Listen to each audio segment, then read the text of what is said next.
Hi folks, Shannon Watson from Daiwa, Australia. I regularly get asked by people, how do I cast a bait cast reel? So what I'm going to do is take you through the basic steps to get you casting a bait cast reel. A lot of times, especially when they're beginning, people really struggle with bait cast reels, and they are one of the most difficult reels to cast. But with patience and practice, you will find that they are one of the most accurate casting tools you can possibly use.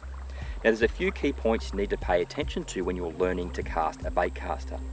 Now before we get onto the setup, there's a few points I think you need to keep in mind.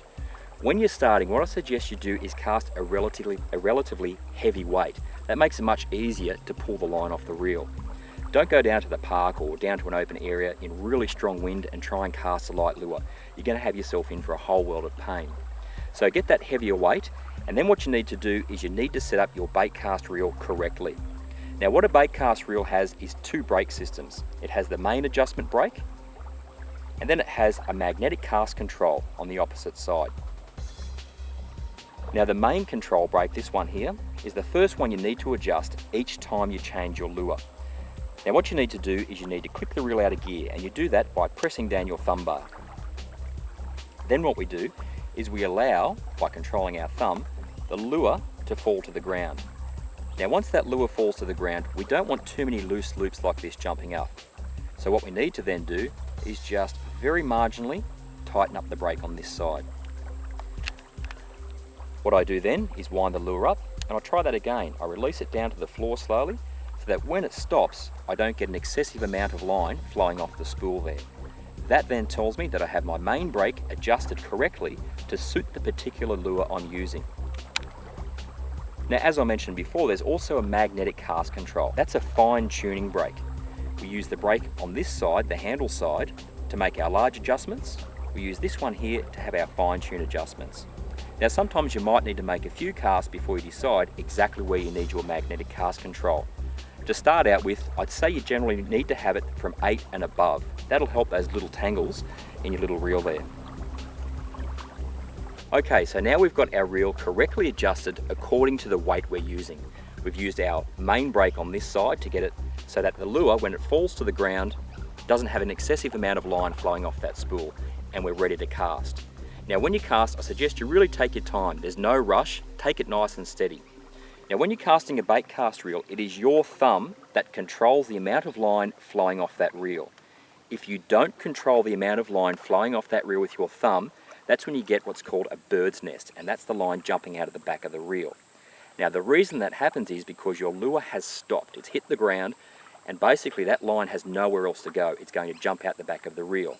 It is the weight of your lure that pulls the line off that reel, and it is your thumb that is the actual brake that prevents that line from overflowing. Now when you're starting out casting a bait cast reel, take it nice and slow and steady and use a relatively heavy weight. Now don't straight away try and cast at a target. Bait cast reels are very accurate to cast, but that comes with time. What I suggest you do is you cast slightly higher when you're releasing the reel. So imagine yourself on a clock face. What I suggest you do is you let go at about 10 or 11 o'clock, so relatively high. Now what that's going to do is basically give you plenty of time to be able to control that line with your thumb. If you get out here in your first cast and you give it a huge big punch and whack it into the water, there is no way your thumb is going to be able to control the amount of line flowing off that reel. At least if you have a nice high arc on that cast, that lure is going to rise up and it's going to slowly fall back towards the water. So the RPM, or the rate that spool is spinning out, is going to increase and then slowly start down, so it will give you more time to slow that spool down with your thumb. It looks a bit like this. So what I've done is I've got that rod at a relatively high angle there. It's given me plenty of time to control the amount of line flowing off that reel, and you can see I don't have a bird's nest. Now the other trick when you cast overhead is to actually rotate the reel to its side. That also helps prevent backlash. If you have it like this when you cast, what often happens, the rod loads up and shoots the lure very closely to you. That way, the reel keeps spinning, that line jumps out the back, and your thumb doesn't have time to react. Okay, so once you're starting to feel confident with casting that way, you can then begin to back off the brakes a little bit more. That will give you casting distance, but keep in mind you will need to rely a lot more on your thumb controlling the amount of line coming off that reel. So small increments is how you want to back it off. Don't do big turns of the dial.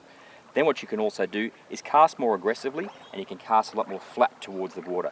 But that all comes with time and experience. So at the end of the day, practice makes perfect.